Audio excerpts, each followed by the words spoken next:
You make a wish for the new year, but a month later realize nothing has changed. Why do some people encounter amazing coincidences, their dreams come true, while others remain stagnant for years? Is it luck, dreams, or something else based on patterns? Today we will explore why standard advice to believe in oneself is often useless, and how to learn to perceive signals and answers from the universe. In this video, you will understand that the phrasing of a desire is sometimes more important than the desire itself. How to recognize the universe's language to receive hints instead of silence. Why do ancient Eastern sages and modern neuropsychologists speak almost the same despite using different terms? We will examine parables from Zen, real examples from therapists' practices, and unexpected discoveries by scientists who have long sought to understand how dreams are realized. We will take a step towards awareness, where there is no room for illusions of magical buttons, but deep understanding is present. The universe truly responds. Its language is simply different from human one. Stay with us until the end. Perhaps you'll discover a new way to communicate with reality and understand why not everything depends on you, as well as how to accept this without fear or resentment. What is the language of the universe?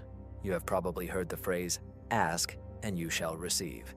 The universe doesn't care. It always responds. The main thing is to properly formulate your desire. But what lies behind these words? Is it truly mysterious magic or just old psychological tricks and suggestions? When you think about it, the idea of communicating with the universe is merely an image. In ancient cultures, it was a way to explain interaction with the unknown. For example, Taoist sages claim that a person can hear the order of things in the details of everyday life if they stop their inner chatter. And Marcus Aurelius wrote that everything that happens to you is for your benefit. Look at the external world without fear and accept it as part of yourself. Thus, it turns out that the external world seems to resonate with one's internal state. In classical psychology, there is a similar thought. Everything you focus on begins to fill the space of your consciousness. If you want to see snowdrops, you suddenly notice them in your yard. If you thirst for approval, you begin to catch even the slightest gestures of support. A 20th century American psychologist spoke of his patient who believed that the universe sent him signals through digital clocks. But this is not mysticism, but a subtle game of attention and perception. Where is the philosophy here? Zen masters, for example, often responded to their students' inquiries with silence. Why? Because any external formulation distorts the inner feeling. A true conversation with the world begins when you hear not only your thoughts, but also the silence between them. Recall the Zen parable. A student asks the master how to achieve enlightenment. The master remains silent for a long time and then says, "Listen to how the grass grows." In other words, stop talking and start noticing. Now let's talk a bit about modern reality. Today, scientists confirm that our brain actually learns to notice only what we allow ourselves to search for. This phenomenon is called selective attention. If you ask yourself a question and focus on searching for a red apple in dense foliage, you will find it faster. That's why people say that once you start believing, everything starts to come together. Faith is nothing more than a psychological filter. Many note that by thinking positively for a long time, they begin to meet people who can offer what they desire. Is it a coincidence, or does the universe communicate with those ready to listen? One of the wisest pieces of advice comes from the samurai Miyamoto Musashi. Nothing exists outside if it is not found within. To hear the universe, one must master the language of their intentions and feelings. Communicating with reality means honestly and openly talking to oneself. In this context, ancient sages and modern psychologists arrive at one truth. The universe is a mirror, and we are its reflection.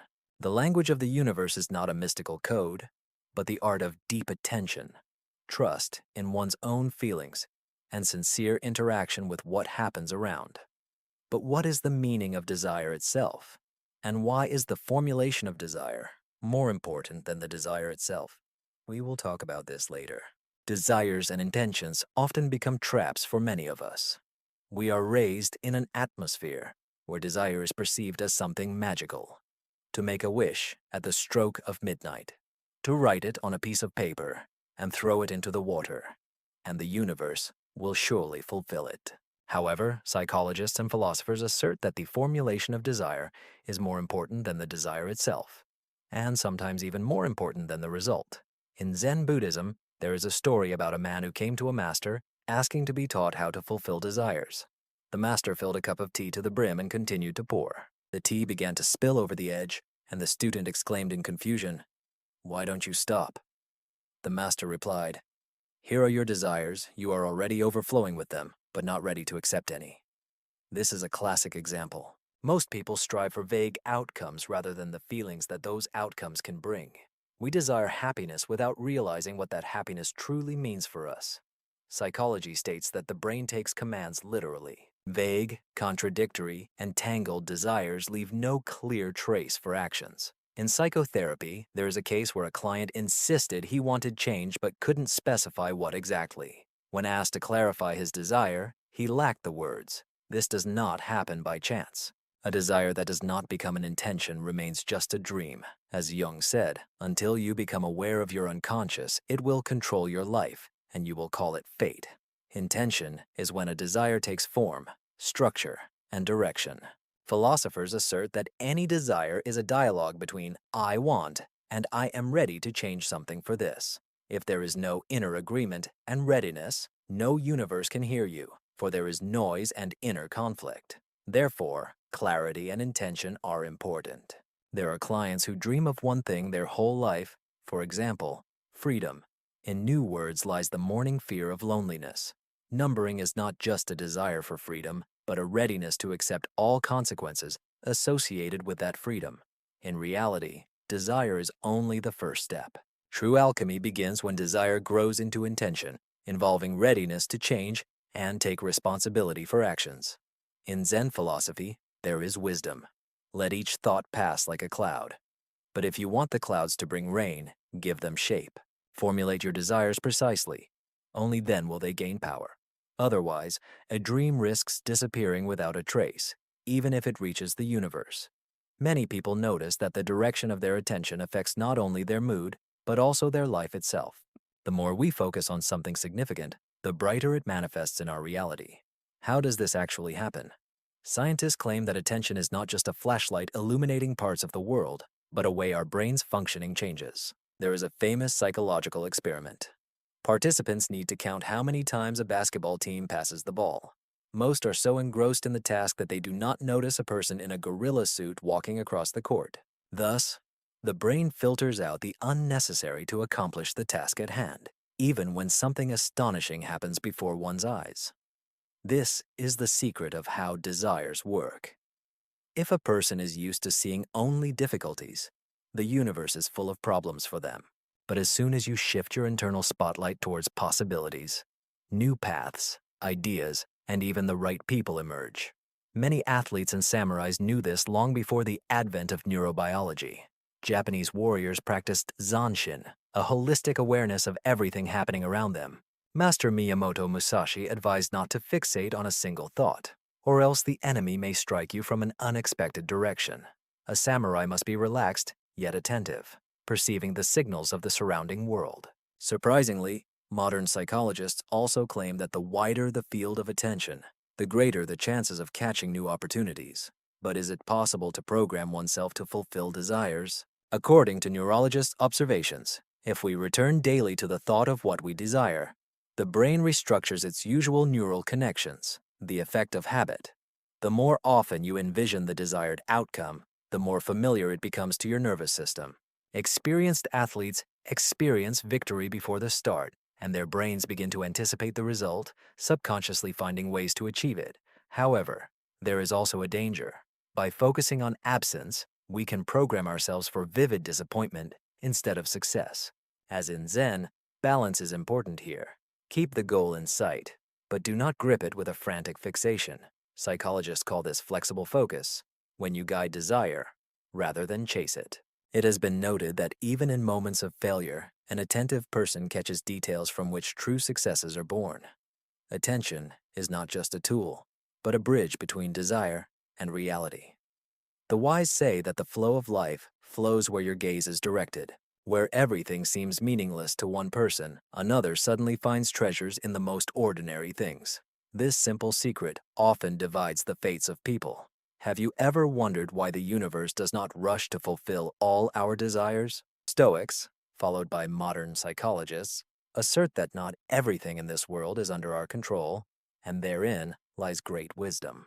Let us remember Marcus Aurelius, who once remarked, "Grant me the courage to change what I can, the patience to accept what I cannot change, and the wisdom to distinguish one from the other." His words resonate with a well-known prayer that has been passed down through generations, confirming the universality of this theme.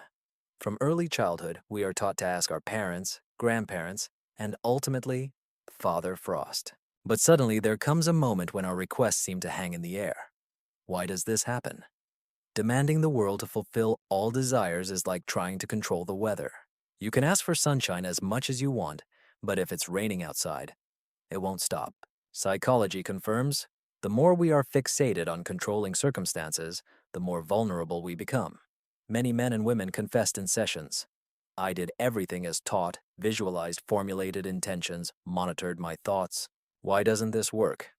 The answer is simple. There are things that depend only on you, and that's the end point. In everything else, you need to let go and allow events to unfold naturally. And every time a person sincerely accepts this, they unexpectedly gain the strength for real change. Stoicism teaches not to confuse one's desires with the laws of nature. In the lives of Roman generals and Japanese samurai, many examples can be found. It is important to accept the course of events as they are and then skillfully use one's will. A samurai from the mid-epoch wrote that the essence of war lies not in executing all planned strategies, but in the ability to remain calm when fate changes direction. Let's consider examples from modern life. A man strives for a promotion at work, does everything possible, but ultimately another person gets the position. Is this a reason for distress? A Stoic would say, no, it is a training in acceptance. The ability to act without fixating on the outcome often leads to more valuable discoveries and connections that cannot be made with constant internal control. Philosophers emphasize that maturity begins where whims and desires end.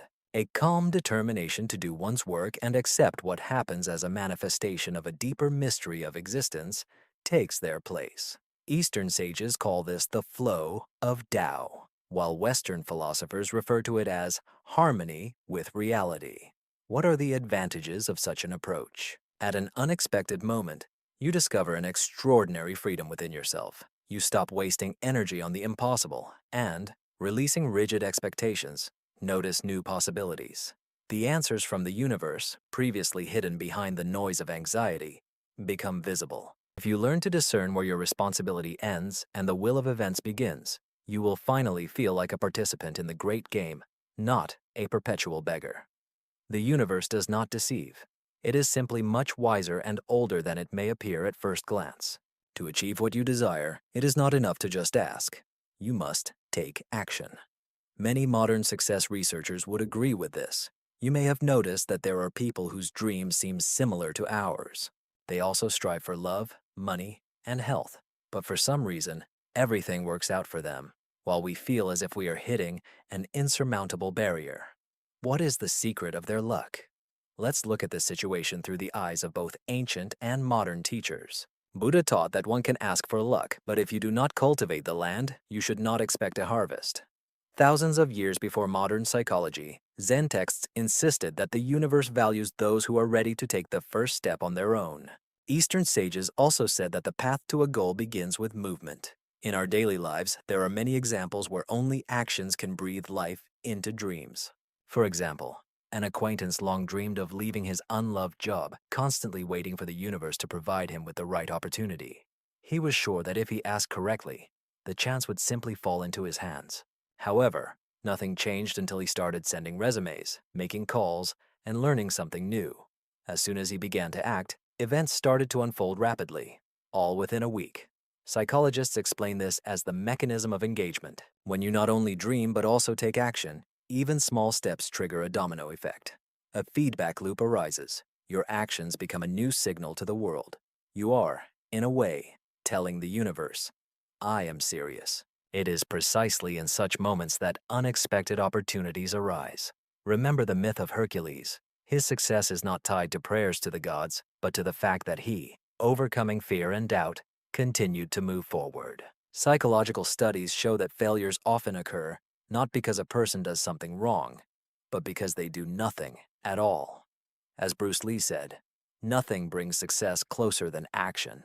But a reasonable question arises. What if I take a step and nothing happens? Here, the practice of small deeds, valued by samurai, comes to the rescue. One should not wait for grand changes. Even the most modest actions pave the way, and it is always better than staying in place. As the samurai themselves said, the path opens to those who move.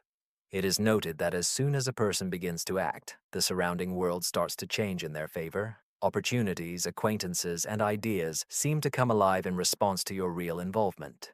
The more sincere your contribution, the more noticeable the result. If something goes off plan, it's a reason to adjust your course, not to abandon your intentions. In dialogue with the universe, there is always work left for you. Action is a universal language understood by both ancient practices and modern success algorithms. Ask, believe, but also move forward. Then the door behind which your dreams lie will surely open. Есть одна важная вещь, о которой часто забывают, обсуждая исполнение желаний — это благодарность. Существует распространенное мнение, что мечтать и просить у Вселенной значит испытывать нехватку, находиться в состоянии недостатка. However, both ancient sages and modern psychologists assert quite the opposite. Expressing gratitude for what one already has is a powerful and effective way to change one's life. One day, a Japanese monk was asked why he always smiles, even when sitting alone on a bare rock. He replied that he rejoices in every ray of sunshine, every drop of rain, and every opportunity to breathe. If you don't appreciate the little things, you won't notice the greater gifts. This approach resonates with the teachings of the Stoics, who said to make the best of what is given and to value it. As a result, life will reveal even more. Psychologists have long emphasized that the mindset of gratitude activates brain areas responsible for joy, calmness, and confidence. People who genuinely feel gratitude do not desperately chase their desires. Their state becomes a magnet for positive changes. Many women facing difficulties after divorce share stories about how, when they began to be grateful for life, even for failures, unfamiliar strengths, new acquaintances, and unexpected opportunities emerged. How does the absence of complaints about life affect us? Here lies an interesting aspect. Naturally, we tend to wait for better times, hope for miracles, and feel resentful towards circumstances. However, anyone who has seriously studied this issue notices that complaint is a form of war with the world. As Confucius said, in the war with the world, you always lose, even if it seems you are winning. When we stop blaming circumstances, people, ourselves, and even God, something inside us relaxes. A special state arises, close to a state of peace and inner clarity. It is said that the one who desires too much loses peace, while the content finds strength. In this state, it is easier to hear the signals of the world, make decisions, and energy for action arises, without fuss or tension. In psychotherapy practice, there are cases where severe crises become a springboard for growth, precisely when a person allows themselves to say, "Thank you for this trial." Many who lost their jobs, partners, or even health later admitted that if it weren't for their gratitude for the lessons, they wouldn't have seen new opportunities. It's important to distinguish when we give thanks, not out of habit or obligation, but sincerely, like a samurai who rejoices in each day while awaiting battle. This is not just a pose or self-deception, but a skill developed through practice. Every culture has its stories of a grateful poor man whom the universe smiled upon. In fact, this archetype speaks to the main point. Our inner dialogue shapes the world we live in. The fewer our claims, the more open doors we have. Gratitude erases the boundary between asking and receiving, turning everyday events into a dialogue with life where answers are heard more often and louder.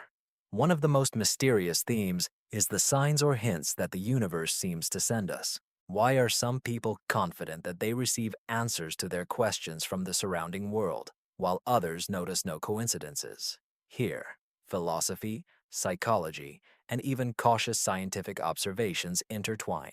Yes, indeed, the Assisians assert that the Great Path does not speak in words, but communicates with each of us. True knowledge comes not in the form of ready-made phrases, but through events, encounters, and small coincidences. For example, someone poses a difficult question to themselves, contemplates it while at a crossroads, and suddenly receives a strange letter, hears a phrase from a passerby, or sees an unusual symbol. Many psychologists explain this phenomenon as the selectivity of our attention. The human brain only registers what is important at the moment, ignoring many other signals. This principle underlies the Baader-Meinhof phenomenon. Once you encounter a new word or unusual phenomenon, you start to notice it everywhere. This is not mysticism, but simply a special focus of your attention that can be consciously used by both ancient warriors and modern scientists. Stories about samurais and monks are full of examples where a silent person can hear much more than someone who is constantly speaking. The legend says that a warrior in Japan found the solution to his problem simply by watching the leaves fall from a tree. This is why mindfulness and awareness of oneself and the surroundings become a universal language of communication with reality. Zhuangke advised, "Look at what is happening not only with your eyes, but with your whole being." The calmer and more attentive a person is, the more often they notice valuable hints and coincidences that can provide answers to their questions. Interestingly, modern neurobiologists also note that the brain can literally detect patterns and interpret neutral events as significant if the internal request is clearly formulated. This is how so-called synchronicities arise, astonishing coincidences that Carl Jung spoke of. When a question is formulated, answers begin to come on their own, from news, conversations, random meetings. One can laugh at this, but many people feel that life responds to the attentive observer. The important point is this: the desire to seek signs intentionally often leads to their omission. Great sages advised against hunting for hidden symbols, but to remain open to everything around us and not fear sometimes misinterpreting. The main thing here is not external advice, but the movement of the soul towards life. Therefore, attentiveness and openness to the world become not only a personal philosophy, but also a powerful tool for dialogue with the universe. Buddhist monks, for example, strongly recommend, listen not only with your ears, but also with your heart. And then the universe will start responding to you with coincidences and unexpected encounters. For the universe to hear, it is important to combine Eastern philosophy, Western psychology, and personal practice of desires. It becomes clear here that the search for a magical instruction can lead to a delicate balance. It is easy to slip into either religious extremism or rigid rationalism, but life usually seeks a golden mean. Imagine a Zen master meditating by a mountain river when a student approaches him with the question, "How can I hear the answers of the universe?" The teacher momentarily falls into silence, then throws a stone into the water. The ripples on the surface begin to spread. The master says, "You always receive an answer, but you only hear it when you become the silence of the water." Psychology confirms this metaphor. The subconscious is a complex system that perceives signals from the surrounding reality. Everything we fixate on becomes either a filter or distorts our perceptions. When we desire something too strongly, we often hinder ourselves, like a person in panic searching for glasses that are already on their nose. Western science suggests that to fulfill desires, it is important not only to dream, but also to develop mental flexibility. In an interesting study, participants were asked to search for clues to solve a mystery. Many found only what they wanted to discover, rather than what actually existed. Thus, modern psychology brings us back to ancient principles. Wishing should be done gently, not harshly. Guide your thoughts while letting them go. Personal practices often arise at the intersection of these ideas. One can write down their desires and turn them into questions. What can I do now to get closer to my dream? Breathing exercises are effective. With each inhale comes desire. With each exhale comes fear. There are also visualization techniques used by Olympic champions. Imagine your goal, but do not forget the path to it. But there is one important detail. There is no universal formula, as each universe we turn to speaks with the voice of our personal experience. This is where synchronicity comes into play. A term by Jung. Something insignificant suddenly gains meaning. A hard phrase, a chance encounter, or even a melody playing on the radio. Many call it signs. Some consider it coincidence, but Zen masters only smile. If everything happens for a reason, then your main art is to see and hear. To hear, honesty with oneself is necessary. Desire must be sincere, unaffected by fashion, and genuine. Confucius said that the hardest question is to understand what you truly want. Only after this do ancient wisdom, modern methods, and your inner practice come together, transforming into the art of mindfulness for each day. So, when you formulate a wish, trust your experience and the wisdom of great thinkers. Do not limit yourself to just dreaming. Act consciously, be flexible to outcomes, be grateful for unexpected lessons, and appreciate signs and strange coincidences. Then even the simplest words, spoken aloud or to oneself, will surely be heard. Sometimes not immediately as we wish, but always at the right moment and in a way necessary for our growth. Every conversation with the universe is essentially a conversation with oneself. The deeper we understand our desires, the more precise our language of request to reality becomes. It is no coincidence that ancient philosophers learned not only to dream, but also to understand themselves, accepting the inevitable with a clear mind and an open heart. True magic begins where the illusion of control over the external world ends.